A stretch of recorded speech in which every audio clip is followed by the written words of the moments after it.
Voy a invitar al conferencista invitado especial, el ingeniero Hernán Januzzi, conocido por todos aquí en Argentina y también en el exterior.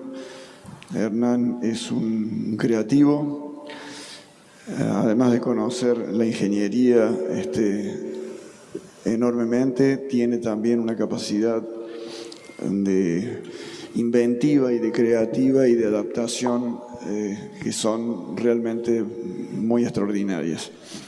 Hernán trabaja en la firma FG, que es la firma que él ha creado y la tiene basada en Mar del Plata, y se ha encargado de ser un proveedor de los centros de diálisis en términos de tratamiento de agua, siempre con un nivel muy importante y con un nivel de actualización realmente superlativo. Además, él tiene otros diseños y otras cuestiones que probablemente nos ilustrará o no, y para mí es un gusto presentarlo al ingeniero Januzzi. Adelante. Bueno, gracias. Bueno, gracias al equipo de Aterín en general y en particular a Sergio Boni. Vamos a hablar del tema de calidad de agua en hemodiálisis y en hemodiafiltración y cuál es la realidad argentina. Por favor.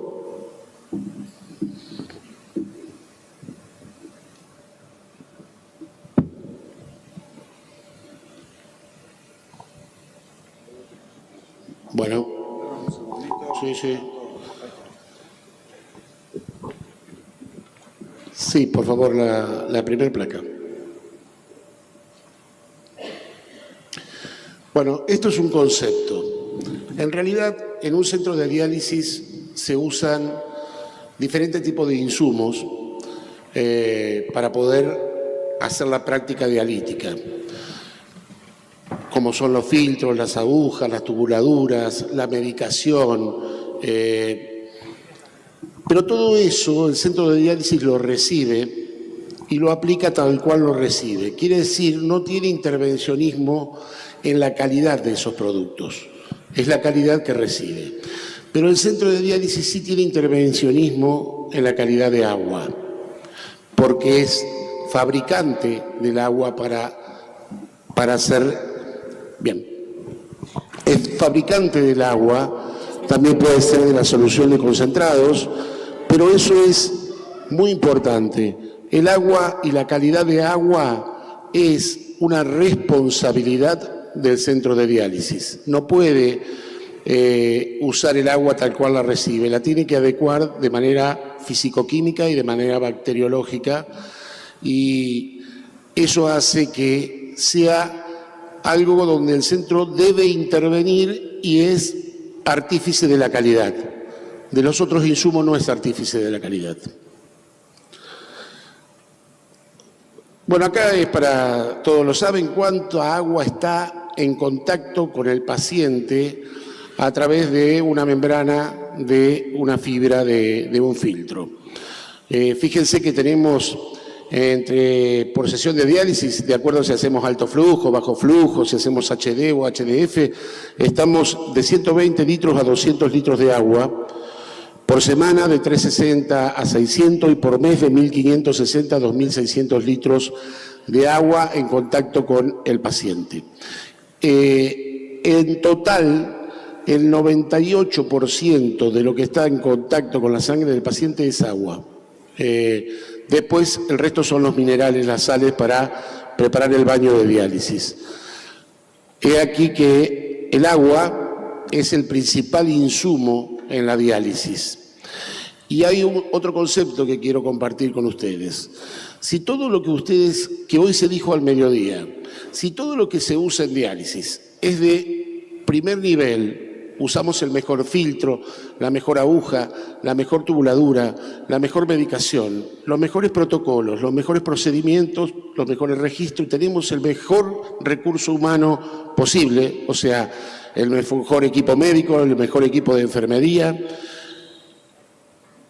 pero no tenemos calidad de agua, no tenemos calidad de vida del paciente, no tenemos calidad de diálisis. Sin calidad de agua no hay buena calidad, por más que todo el resto tenga calidad. Esto no quiere decir que no importe la calidad del resto. La calidad, o sea, yo siempre digo que la suma de los detalles hace a la calidad y la calidad no es un detalle. Entonces, todo tiene que tener calidad, pero el agua es fundamental. Sin calidad de agua no hay calidad de diálisis, no hay calidad de vida. El origen del agua que vamos a tratar nosotros son dos posibles. O son aguas de profundidad o son aguas superficiales. O sea, de lagos, de arroyos, de diques, de embalse. Son diferentes un tipo de agua que otra y se tratan diferente un tipo de agua que otra. La mayoría del agua, por más que uno diga yo uso agua de red, bueno, hay que ver el proveedor de agua de dónde obtiene ese agua que le llega a usted, en general de profundidad. El mayor porcentaje de las aguas que vamos a tratar en un centro de diálisis son aguas de profundidad. Las aguas de profundidad tienen características diferentes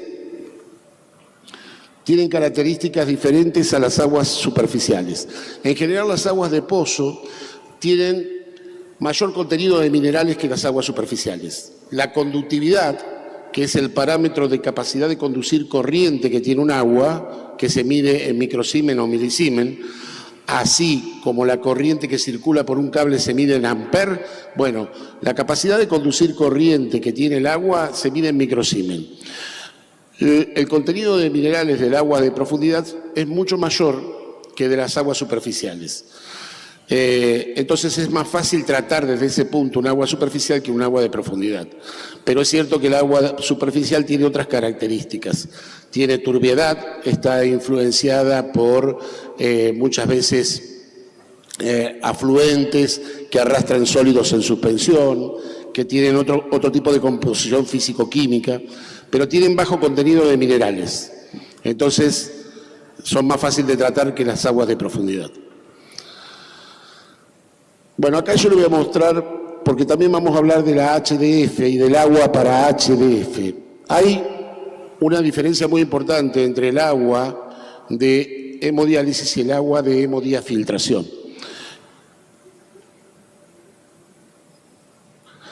La diferencia fundamental está en la reinfusión que tenemos del líquido dializado al paciente, que es la línea azul, que se le ve la P, no tiene láser.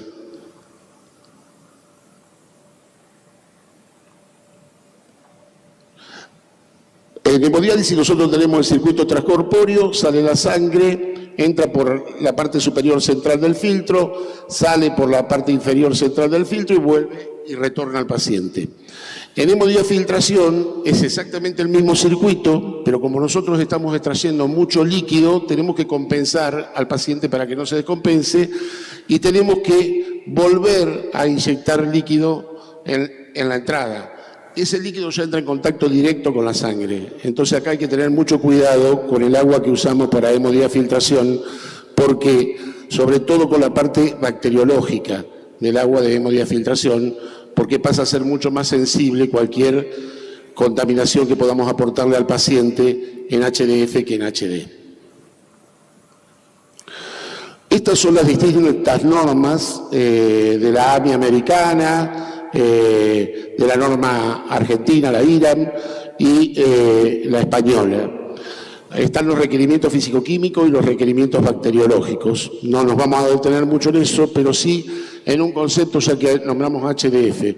Muchos tienen el concepto que para hacer HDF hay que tener doble paso de ósmosis. No necesariamente, depende del agua de entrada. Los requerimientos físico-químicos para HD y HDF son exactamente los mismos. Lo que cambia son los requerimientos bacteriológicos. Pero la parte físico-química tenemos exactamente la misma composición de iones exigida para HD que para HDF. No así la parte bacteriológica, que ahora lo vamos a ver. Fíjense acá las consideraciones microbiológicas para hemodiálisis y hemodiafiltración, cómo cambia el contenido de endotoxinas y el recuento bacteriológico. Es mucho menor en las aguas ultrapuras que hay que usar para hemodiafiltración que para hemodiálisis. Baja mucho el contenido.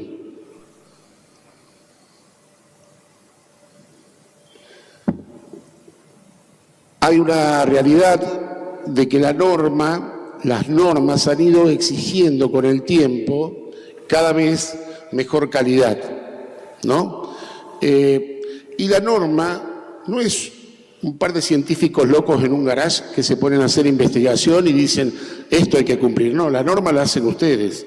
La norma sale de la práctica, de lo que se va logrando, se recogen resultados y si está la tecnología disponible, se exige la norma de lo que se está logrando. Con el tiempo, las tecnologías de adecuación de agua fueron mejorando y se pasó a exigir cada vez más. Pero esto va en contraposición de lo que viene pasando en la naturaleza, en nuestro planeta Tierra. Las aguas se vienen complicando debido a la actividad humana en general, a la actividad agrícola en particular. Como dato les voy a decir, hoy está llegando a 100 metros de profundidad lo que se tiró hace 10 años en superficie. Quiere decir, si yo uso un agroquímico, hace 10 años llegó a 100 metros de profundidad y empieza a crecer los nitratos, el arsénico, todos los iones y la conductividad. Acá tienen comparaciones de años viejos hasta el 2013, cómo fue subiendo en distintas etapas la concentración. Entonces, por un lado tenemos la norma que nos está pidiendo mayor exigencia y por otro lado tenemos que las aguas que tenemos que tratar cada vez se complican más. Esta la vamos a pasar, simplemente ustedes lo saben, que provocan algunos iones en el tratamiento dialítico cuando están por encima de los valores requeridos. Bueno, vamos ahora a los conceptos básicos de la composición físico-química del agua.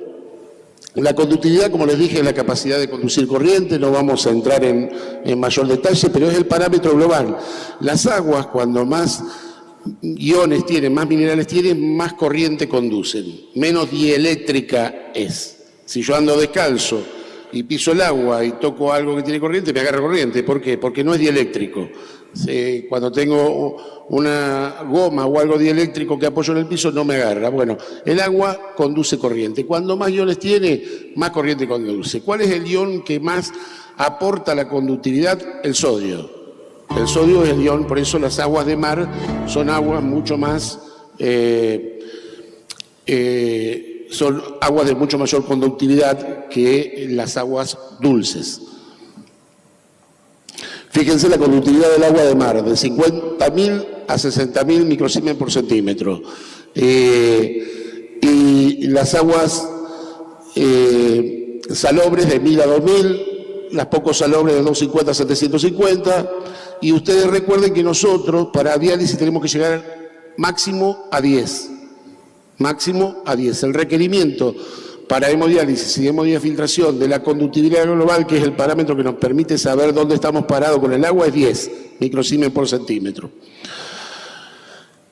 El agua de ósmosis, dependiendo del agua de entrada, puede ir de 5 a 20, las aguas demineralizadas de 1 a 5 y las aguas ultrapuras de 0,04 a 0,1 microsiemens.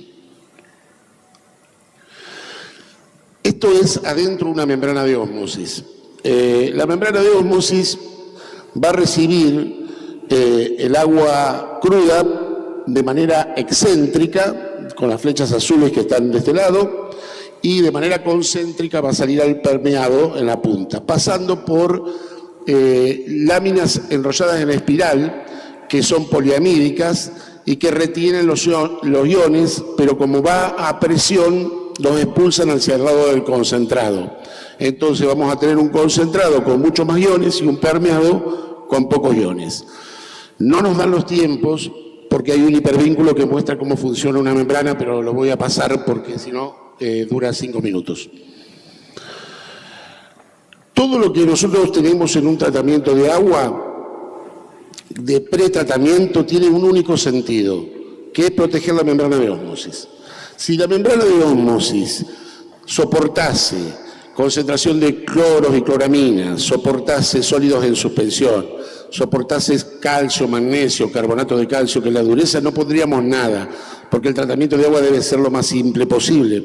Pero como la membrana se siente afectada por todos esos iones, tenemos que hacer un pretratamiento para proteger la membrana. Ese pretratamiento va a depender del tipo de agua que vamos a tratar. No nos vamos a detener, pero existen pretratamientos físicos que tienen los filtros de profundidad para los sólidos en suspensión, los filtros de carbono activado para el cloro y las cloraminas y los filtros de resina catiónica fuerte para eliminar calcio y magnesio, y de esa manera protegen la membrana. También se pueden reemplazar por tratamientos químicos. El carbono activado se puede dosificar metabisulfito de sodio, que secuestra el cloro y lo transforma en sulfatos, los cloros libres y las cloraminas en sulfito, y esos son iones de un peso molecular que la membrana de ósmosis puede rechazar. Y en el caso de las resinas se pueden reemplazar las resinas por dosificación de anticrustante que tienen afinidad con el calcio y el magnesio. Pero solo tiene sentido para proteger la membrana. Lo que estamos tratando de hacer es proteger la membrana de ósmosis y que no se rompa. Estos son los filtros. Antes se hacían de arena, después vino unos filtros multimedia y ahora se usan unos filtros monocomponente que atrapan entre 5 y 10 micrones de sólidos en suspensión. Bueno, esos son los materiales sintéticos, como en la segunda imagen, son como unos polímeros con pelitos, que hace que cualquier sólido de suspensión sea más eficiente esto que trabajar con lechos de mineral natural como las arenas. El carbono activado o la dosificación de metabisulfito. Cada tubo de esto no deja de ser un problema de pretratamiento y en el tratamiento en general de agua. ¿Por qué? Porque baja muchísimo la velocidad. Nosotros venimos por cañerías que tienen este diámetro a una velocidad promedio de 1.4 metros por segundo y pasamos a un caño de este diámetro donde la velocidad baja mucho. Y esto que voy a dar es un ejemplo muy chabacano, pero es un ejemplo. Cuando yo voy a una laguna hay olor a podrido y cuando voy a un río o un arroyo no. ¿Cuál es la diferencia? Que en la laguna el agua está estancada, no tiene velocidad. Y en el río, en el arroyo, corre. Entonces, esto tiene efecto laguna. Si lo podemos evitar, hay que evitarlo. Por otro lado, acá hay una imagen con 10.000 aumentos de lo que es un grano de carbono activado. Ahí adentro se pueden generar colonias de bacterias porque tiene porosidades que van de 15 a 40 micrones. Porque el carbón está como se calienta y se seca de golpe y se crea un cracking y queda poroso. Entonces es un elemento de contaminación. Si lo podemos evitar, lo tenemos que evitar. Ahí tienen un gráfico de velocidad laminar y velocidad turbulenta. ¿Cuál es la diferencia? Que la velocidad laminar en las paredes tiende a cero, que es donde se empieza a formar la contaminación, porque ahí se sienten cómodas las bacterias. Y en el flujo turbulento la velocidad en las paredes es muy cercana a la velocidad del centro. Entonces, eso no me deja que se formen contaminaciones a nivel superficial. Esto es lo que decía del grano de carbono activado. Bueno, ahora la retención de calcio y magnesio. Esto también tiene un periodo de hipervínculo, pero acá es un ablandador. En general el agua entra exterior al caño central y se va por el centro del caño central pasando por el lecho de resina y ahí se produce un intercambio iónico donde quedan retenidos el calcio, el magnesio y el carbonato de calcio. Después esto se regenera con sodio todas las noches, hay una regeneración, se libera el polímero de resina catiónica fuerte de los iones que tiene atrapado y lo deja activo de vuelta para otro ciclo de funcionamiento. Estos son los anticrustantes que actúan con un espectro mucho mayor que la resina, pero el anticrustante funciona bien, la dosificación de anticrustantes, que son poliacrilatos fosfatados, funciona bien con agua de profundidad y no funcionan bien con agua de superficie. ¿Qué tratamiento elegir? Depende del tipo de agua que vamos a tratar. Por eso, el modelo de plantita única para todos los centros es un modelo que no va. Pero, a ver, si uno recorre la formación que ha tenido un nefrólogo que tiene un centro de diálisis, en toda su etapa de formación no tuvo formación en agua y no tuvo por qué tenerla, pero cuando se dedica a la diálisis, el nefrólogo se encuentra que fabrica agua. Y el agua parece sencilla, pero no es sencilla. Hay que ver qué agua tenemos de origen para saber qué hacemos para el agua final que queremos tener. Acá hay distintos tipos de pretratamiento y después viene la etapa de ósmosis inversa. Vamos al tema de la ósmosis. Hay un proceso natural de ósmosis, que es la imagen que ustedes tienen a la izquierda, donde yo tengo una solución diluida, o sea, menos concentrada en iones, y una solución concentrada. La solución diluida a través de una membrana va a pasar para el lado del concentrado para igualar las concentraciones. Ese es el efecto natural de ósmosis. Ahora nosotros hablamos de ósmosis inversa. La ósmosis inversa es generar un circuito inverso a la ósmosis natural. Agregamos presión del lado concentrado y esa presión hace que se vaya hacia el lado inverso de cómo es el proceso de ósmosis natural. Por eso las membranas trabajan a alta presión, porque nosotros estamos exigiendo que el agua cruda, que tiene concentración de iones, tenga un proceso de ósmosis inversa al proceso de ósmosis natural. Y así trabaja el proceso de ósmosis. Acá nos encontramos con una gráfica en donde nosotros podemos ver en rojo la curva de concentración de iones que se viene dando en las aguas a través del tiempo. Y en celeste la curva del límite de los parámetros de exigencia de la norma, que cada vez son menores. Hay un punto donde se cruzan. Ese es el punto donde vamos a elegir si lo que necesitamos es un tratamiento de simple paso o de doble paso de ósmosis. Para la membrana, que ya lo vimos. Esta es una carcasa con una membrana. Ustedes fíjense que tienen varios elementos ahí que se llaman bell ring o O-rings, que en realidad trabajan bajo presión. Cuando la membrana para, eso deja de ser un sello y ahí se producen los pasos del concentrado al permeado y las posibles fugas de bacterias. Porque si yo con una membrana de ósmosis retengo iones, ¿por qué no retengo bacterias? Si la bacteria tiene un tamaño promedio de 0,2 micrones y es mucho mayor el peso molecular que tiene una bacteria al peso molecular que tiene un ion. Incluso el nitrato, que es el más bajo de los pesos moleculares de los iones. Porque el sistema arranca y para. Y en las paradas hay aguas hacia abajo, hay fugas de contaminación. Bueno, esta placa no es importante. Este es un esquema de simple y doble paso de ósmosis. Hay dos parámetros que resultan fundamentales para saber si voy a requerir un simple paso o un doble paso de ósmosis. En realidad hay que tener un físico-químico integral, pero si yo con un conductímetro mido y tengo más de 1000 microsiemens, olvídense, es doble paso. Si tengo menos de 1000 microsiemens, puedo evaluar el rechazo de la membrana y tener menos de 10. ¿Por qué digo esto? Porque las membranas de ósmosis, estando en perfecto estado de funcionamiento, rechazan el 99% de los iones, salvo el nitrato, que es un ion de muy bajo peso molecular, que lo rechaza en el orden del 90%. Entonces, si yo tengo 1000, si anda perfecto voy a salir con 10. Ya estoy al límite. Ya si tengo más de 1000 voy a salir por arriba de 10. Ese es un parámetro que me dice si necesito simple o doble paso de ósmosis. El otro parámetro son los nitratos. La norma, que no nos detuvimos en la tabla a ver, exige un máximo de 0,2 partes por millón o 0,2 miligramos por litro de nitrato. Pero el nitrato, la membrana lo rechaza en un 90%. O sea que si tengo más de 20 miligramos por litro de nitrato, también voy a necesitar o algo específico para el nitrato, como una resina desnitrificadora, o un doble paso de ósmosis. En general, es mejor el doble paso.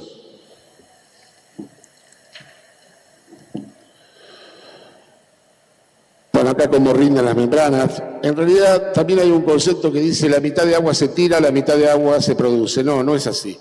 La mitad de agua se tira y la mitad de agua se produce cuando tengo 3 membranas en serie. Cuando tengo 2 membranas, se tira el 60% y se produce el 40%. Cuando tengo una sola membrana, se tira el 75% y se produce el 25%. En la medida que voy sumando membranas, se produce más y se tira menos. Con 5 membranas, yo voy a estar produciendo 1200 y tirando 750 o 760 que me puse ahí. Pero si tengo una sola voy a producir 250 y voy a tirar 750. Entonces, los sistemas de agua se deben dimensionar con un 20 a un 25% más de lo que requiero, no más que eso. No conviene tener sistemas sobredimensionados de plantas de agua, porque van a pasar mucho más tiempo parado que funcionando. Y lo mejor que le puede pasar a un tratamiento de agua es que funcione la mayor parte del tiempo. Cuando se para, son los problemas.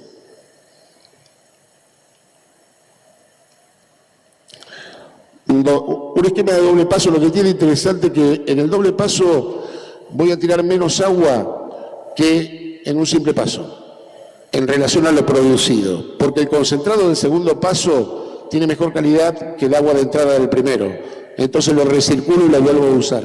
Eso me da un mejor rendimiento de agua en el doble paso que en el simple paso.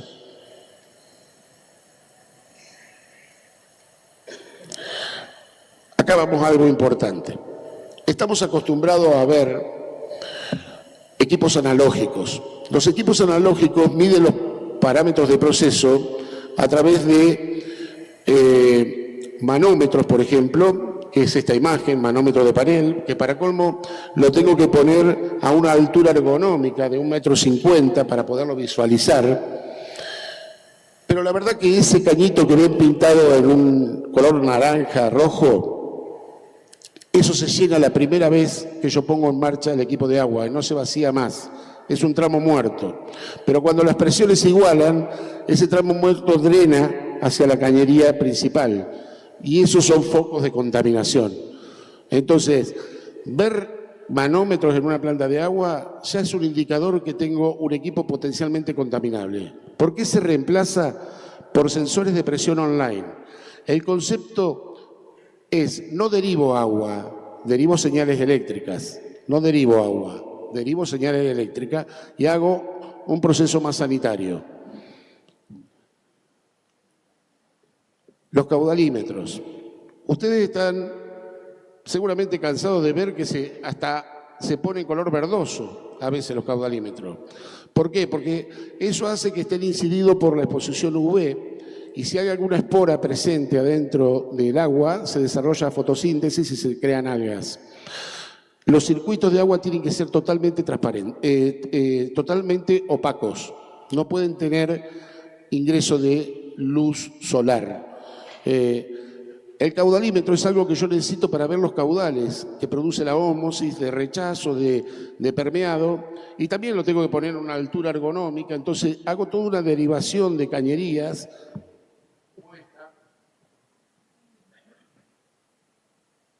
para volver al mismo punto, solo para ver el caudal. ¿Cómo se sustituye eso? Con las turbinas online. El agua sigue el circuito de la cañería y de vuelta no derivo agua, derivo señales eléctricas. Entonces esto es un circuito sanitario porque el agua que vamos a estar buscando es endovenosa. Entonces, al que no le interesa la parte bacteriológica puede usar este tipo de cosas, pero a nosotros sí nos interesa la parte bacteriológica. Entonces tenemos que tener cuidado con todos estos elementos. Esta es una planta tradicional, como la que les digo, que está en muchos centros, que tiene los caudalímetros, tiene los manómetros, y son el viejo concepto de planta de agua. Los nuevos conceptos de planta de agua están mucho más cerrados, insonorizados y sensados, todo con sensores, cloro, conductividad, pH, caudal y presiones. Todo con sensores y los circuitos hidráulicos son limpios. De tal manera que yo tengo que hacer un proceso de sanitización, desinfección, me resulte fácil hacerlo y eficiente. Estos son los doble pasos. Los tratamientos de agua portátiles para agudos. De esto vamos a hablar al final porque son un riesgo. Ahora que en la Argentina habilitaron HDF para agudo con un módulo económico muy tentador, ojo con eso, que el que vaya a hacer HDF en agudo tiene que tener muchísimo cuidado con el agua porque estamos con pacientes que generalmente están más inmunodeprimidos y que la calidad de agua es fundamental. Hemos hecho un desarrollo que se lo voy a mostrar al final de un equipo electrodeionizador para colocar a continuación de los tratamientos de agua portátil para lograr agua ultrapura. Hasta acá nosotros logramos que las señales sean eléctricas. Después, acompañándolo por software y tecnología electrónica de la misma que usan los celulares o las computadoras, que se llaman de montaje superficial, podemos empezar a monitorear los tratamientos de agua a través de Internet. Fíjense la evolución. Primero eran analógicos, después pasamos a digitales pero no monitoreables y ahora los podemos monitorear. ¿Cómo es esto? El equipo de agua pasa a ser una computadora más de la red del centro de diálisis. Pero va a tener comunicación inteligente, nos va a enviar email. El equipo tiene grabadas las casillas de email y tiene incorporado la prioridad de comunicación. Por ejemplo, al técnico de diálisis le va a enviar los reportes de falla online. Va a decir baja presión de entrada, alta corriente en la bomba, bajo caudal de rechazo. Todos los parámetros se los va a informar. Y, por ejemplo, a la dirección médica le va a mandar un reporte al final del día que le va a decir cuánta agua usó, cuánta agua descartó, qué conductividad promedio tuvo, si el agua estaba estéril o no. Eso lo vamos a ver después, cómo determinar si el agua estaba estéril online. Esto es lo que le llega al celular en la comunicación. Ahí ven todos los parámetros de proceso y donde haya un error lo va a marcar en rojo, pero ese es lo que van a recibir.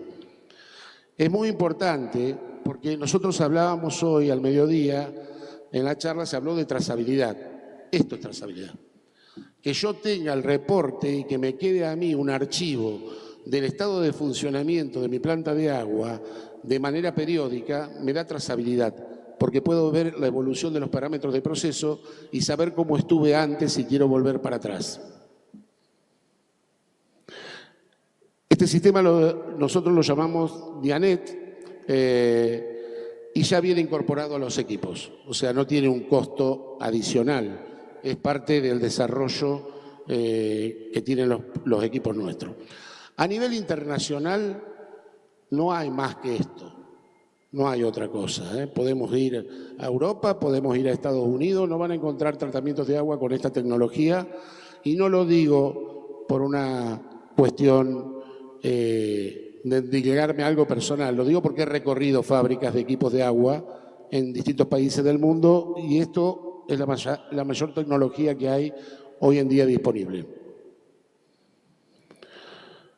Bueno, por ejemplo, ahí va a aparecer baja presión de alimentación, ¿ves? 0,1 bar, eso le aparece al técnico y puede ver todo el resto de los parámetros online en el momento que sucede.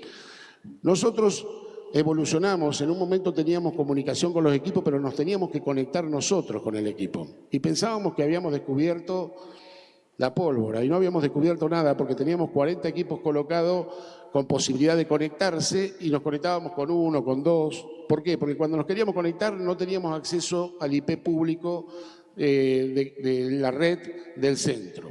Después habían desconectado el equipo porque estaban haciendo una reforma de no sé qué. Entonces evolucionamos y hicimos que los equipos se conecten con nosotros. Si un día no recibimos el reporte es porque no están dando la comunicación.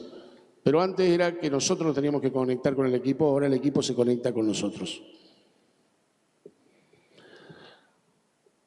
Esto es una comunicación del promedio diario que puede recibir un un director médico. Los caudales, las presiones, las conductividades de entrada, las conductividades de salida promedio, el rechazo de la ósmosis, todo eso lo recibe día a día. Promedio diario de otros parámetros. Bueno, hasta acá hablamos de la adecuación físico-química. Ahora les voy a comentar la adecuación bacteriológica. Las normas exigen determinado máximo en los parámetros químicos y también determinados parámetros en la parte bacteriológica. Pero los tratamientos de agua tradicionales no tienen un tratamiento bacteriológico online. Tienen un tanque que a veces tiene un filtro bacteriostático de venteo para intercambiar el aire que entra al tanque, una bomba y las cañerías de envío. ¿Pero por qué yo hago un montón de etapas online para sacar los iones y no hago nada online para sacar las posibles contaminaciones que tenga el agua? Si la exigencia... Y a ver, si yo estoy dializando en vez de con 10 microsiemens, con 20 o con 30, ¿qué le va a pasar a un paciente? Nada que pueda ver de inmediato, nada, es con el tiempo. Ahora, si yo le estoy mandando microorganismos, ¿en qué momento lo veo? En el momento. Depende cómo esté el paciente, de dosis de antibiótico, depende cómo esté el paciente inmunológicamente, lo voy a ver temblar al paciente. Entonces, ¿qué es más importante? ¿La parte fisicoquímica o la bacteriológica? Las dos, pero la bacteriológica es muy importante. ¿4 minutos? Bueno.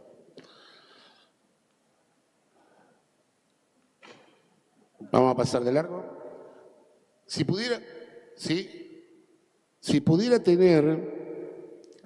tener una gráfica para medir la contaminación en línea del agua de entrada, me voy a encontrar con esto.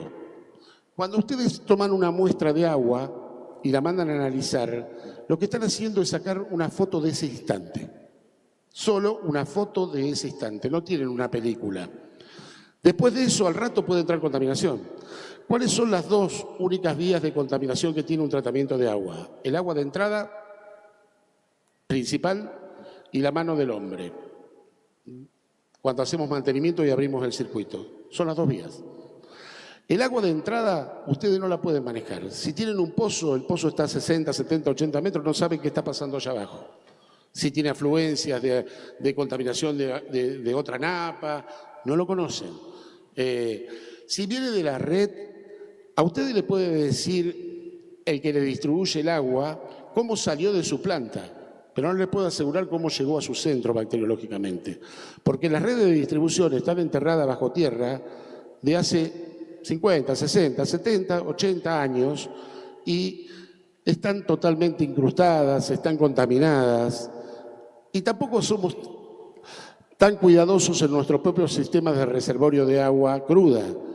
No tenemos una política tan exhaustiva de limpieza, de desinfección de los tanques. Entonces, la bacteriología del agua de entrada, en algún momento nos va a entrar contaminación. Si el tratamiento de agua es más propenso a desarrollar esa contaminación, se va a desarrollar más fácil. Entonces, cuando yo hago desinfecciones o sanitizaciones los fines de semana, ¿qué estoy haciendo? Estoy tratando los sistemas, no el agua. Al agua no le estoy haciendo nada. Estoy limpiando la superficie de los tanques, de la cañería, pero eso no es tratar bacteriológicamente al agua. Eso es tratar los sistemas que contienen el agua, que no es lo mismo. Acá vamos a hablar de un tratamiento online bacteriológico. Por otro lado, esta placa sí es importante desde lo conceptual. Cuando yo tomo una muestra, el informe del resultado bacteriológico de esa muestra lo voy a tener, pero con mucha suerte en 72 horas. Si hago un procedimiento de enriquecimiento lento, son 7 días.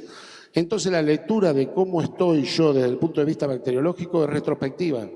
Yo no estoy teniendo una lectura de cómo estoy cuando recibo el informe del laboratorio. Voy a tener una lectura de cómo estaba hace 7 días. Y en esos 7 días puede haber pasado de todo y puede haber tenido un crecimiento exponencial. Entonces, ¿qué contaminación hay que tener por más que la norma nos permita tener 100 unidades formadoras de colonia? 0 hay que tener. no hay que tener contaminación en el agua de diálisis. Cero. ¿Por qué? Porque no puedo saber dónde estoy parado porque el método de control no es online, es atemporal. Entonces, ¿qué decisión puedo tomar si tengo contaminación? Desinfectar el sistema, pero estuve dializando con contaminación hasta que lo recibí. Hay que tener cero. Hay un método que nos permite tener cero online, que es el ozono. El ozono es una tecnología que desarrollamos y aplicamos en diálisis hace más de 25 años, pero que fue evolucionando. El ozono se obtiene a partir de oxígeno, lo podemos hacer a partir del aire que respiramos, que acá tiene un 24 o un 26% de oxígeno, el resto es nitrógeno, y con una fuerte descarga eléctrica podemos separar la molécula de oxígeno en dos átomos. Pero esos átomos son inestables, entonces van a tender a juntarse de vuelta en una molécula o un átomo se va a juntar con una molécula no disociada y va a generar oxígeno 3, que es el ozono. ¿Qué hace el ozono? Bueno, tiene un potencial de óxido-reducción muy alto comparado con otros desinfectantes, se mide en milivol. Fíjense la diferencia con el hipoclorito, con el cloro, con las cloraminas. Y lo que hace a nivel de la estructura de un microorganismo es oxidarlo, rompe la pared celular por oxidación. Entonces no hay ningún microorganismo que se pueda acostumbrar a la dosis de ozono, porque el principio de acción es oxidativo, no es por envenenamiento como son los productos químicos o como son los antibióticos, es por oxidación. Cuando rompe la pared celular, genera el subproducto que son pirógenos, que son los pedacitos de cadáveres, o endotoxinas, que son las exudaciones. Así como nosotros tenemos exudaciones, como la orina, el excremento, la transpiración, los microorganismos tienen exudaciones que se llaman endotoxinas, que tampoco son deseadas. No queremos ni bacterias, ni virus, o sea, ni microorganismo vivo, ni queremos cadáveres, que son los pirógenos, ni queremos endotoxina. ¿Qué hace el ozono a nivel de los pirógenos y las endotoxinas? Los combustiona. Los subproductos son dióxido de carbono, agua y oxidrilos. Esos son los subproductos. Por eso hablamos de agua estéril en frío, esterilización en frío.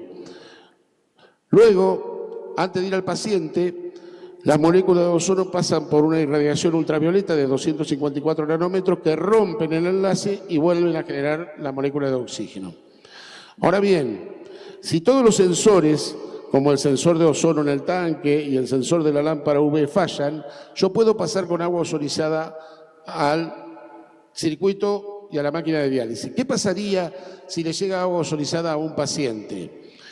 Horrible, le produciría una sobreoxigenación, una hemólisis. Nadie quiere eso. Pero la barrera es la máquina de diálisis. La máquina de diálisis tiene tres elementos que hacen que el ozono no pueda llegar al paciente. El primero y fundamental es la temperatura. Cuando levantamos el baño a 36, 37 grados para hacer el intercambio con la sangre, a esa temperatura el ozono aumenta la energía cinética de disociación y se reconvierte. A partir de los 30 grados no se puede concentrar ozono, entonces el calefactor hace que el ozono no pueda llegar, por más seguridad que tenga el equipo de control. Y si no anda el calefactor, y bueno, si no anda el calefactor no te preocupes por el ozono porque le vas a hacer una hipotermia al paciente y lo vas a matar por eso. Entonces, el calefactor de la máquina de diálisis es el verdadero destructor del ozono. Hay dos elementos más que nos ayudan. Uno es la bomba desaireadora que tienen. Yo tengo que eliminar toda burbuja presente de gas en el baño de diálisis para poder controlar presiones. Y el ozono es un gas. Entonces, ese sistema va a desairear. Y el tercer elemento es la solución ácida, que tiene concentración de acético. El acético también es un oxidante, o el cítrico si trabajamos con citrato, y va a competir con el ozono, pero el ozono, al ser más potente, se reduce oxidando el acético y el cítrico. Entonces nunca va a llegar al paciente. Había una placa, que era esta, que yo censando la concentración de ozono que tengo del tanque y el tiempo de contacto que está el agua en el tanque, voy a sacar el C por T. El C por T que voy a buscar de concentración medida en miligramos por litro o parte por millón, que es lo mismo, y el tiempo medido en minutos, el que voy a buscar para saber si el agua está estéril o no es 6. Eso asegura, por protocolos que ya están, que voy a destruir la cepa más resistente y los pirógenos y endotoxinas que surjan de ella en contaminaciones de 5.000 unidades formadoras de colonia por mililitro, que si tengo eso dediquémonos a otra cosa y no a diálisis, porque ya no lo estamos haciendo bien. Entonces, yo voy a asegurar con esos dos parámetros que si estoy arriba del 6, el agua está estéril, y lo voy a indicar en la pantalla y lo voy a recibir por mail si dialicé con agua estéril o no. Eso no quita que no se sigan haciendo los ensayos bacteriológicos con la periodicidad que está indicada por la norma, pero yo ya voy a hacer el ensayo para verificar que mi sistema funciona bien y no para saber dónde estoy parado y tener una acción correctiva. ¿Hay que tener tratamiento bacteriológico online? Sí, no es lo mismo que el físico-químico. Físico-químico online, bacteriológico online. No en todo el mundo se usa esto. Se usan los sistemas térmicos, pero el sistema térmico no sanitiza el agua. Si la enfriase, si la pasteurizase, sí, yo la caliento online, la enfrío y dializo. Pero los sistemas térmicos que tienen plantas de empresas prestigiosas, lo que hacen es desinfectar los sistemas con temperatura, pero en los periodos interdialíticos, no durante la diálisis. Esto es un sistema de esterilización del agua online. Aparte, de noche se programa enciende sódolo todas las noches y hace la desinfección del loop con agua ozonizada y no se usan más productos químicos. Nunca más, los fines de semana, se usan productos químicos, nunca más interviene la mano del hombre y los posibles errores que eso pueda provocar. Lo mismo, vos me cortaste y ellos me dieron permiso para unos minutos más. ¿Sí? Bueno, vamos. 5 minutos más. Lo dijo el jefe. Bueno, lo mismo que le dije de lo otro, esto es una unidad de esterilización. Lo mismo que le dije de los otros, acá les muestro patente. Esta fue una invención nuestra, está patentado en Malasia, en la India, en Arabia Saudita, es una patente de FG Ingeniería. El monitoreo remoto por internet es exactamente lo mismo. Lo mismo que hacíamos con la adecuación físico-química, lo hacemos con la adecuación bacteriológica. Exactamente lo mismo. Y los reportes que vamos a recibir son los mismos. Estos son los reportes. Fíjense que acá me va a decir si el agua está estéril o no. Allá tengo C por T 9,54, agua estéril. Me está indicando la presión con la que estoy dializando, me está indicando los litros que tengo en el tanque, qué está funcionando y qué no, cuánto caudal estoy enviando a la sala, cuánto está retornando, las presiones promedio de dializado, todo eso lo recibo como comunicación. Y después tenemos algunas cosas que nos interesan a nosotros como fabricantes y a los técnicos de mantenimiento. Yo censo la temperatura del gabinete, la frecuencia con que estoy descargando 1325 kHz, el ciclo de trabajo, la temperatura de la bobina, el caudal de aire, todo está censado. ¿Esto qué nos permite? Estandarizar los parámetros de calidad. Estandarizar lo que yo pretendo como calidad, porque lo estoy monitoreando online todo el tiempo. Y si yo les dije que el agua era el insumo más importante de la diálisis, se merece todo esto.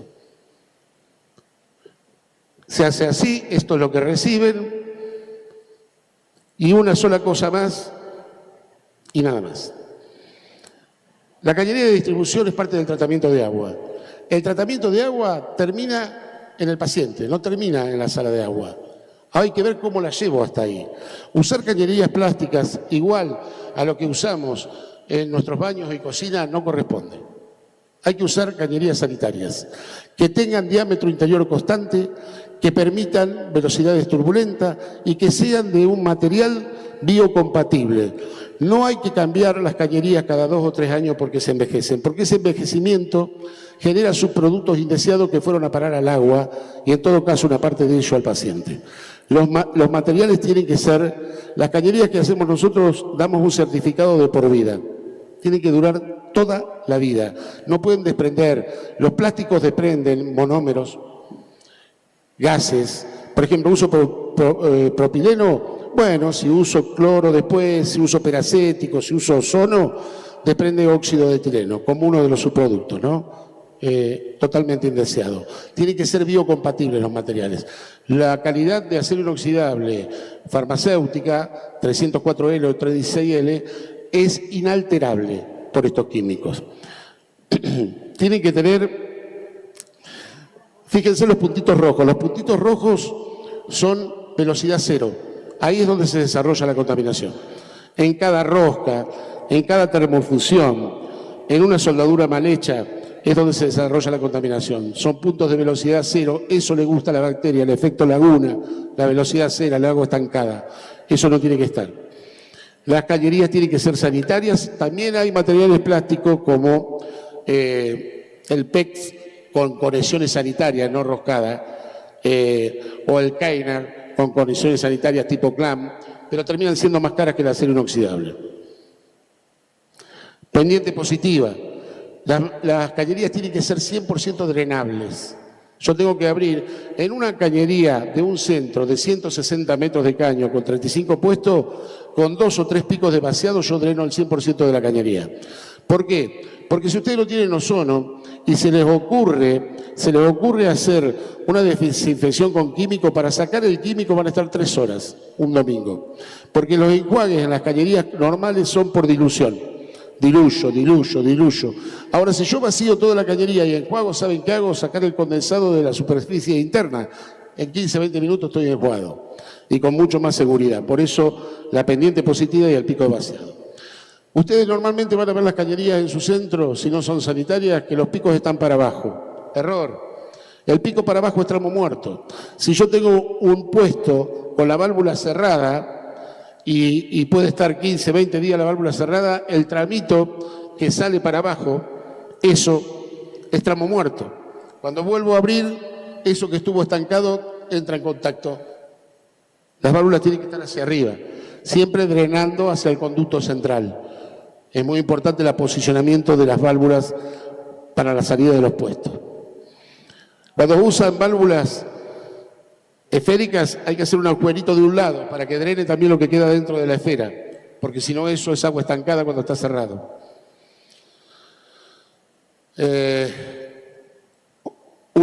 Último concepto, el mantenimiento de las plantas de agua.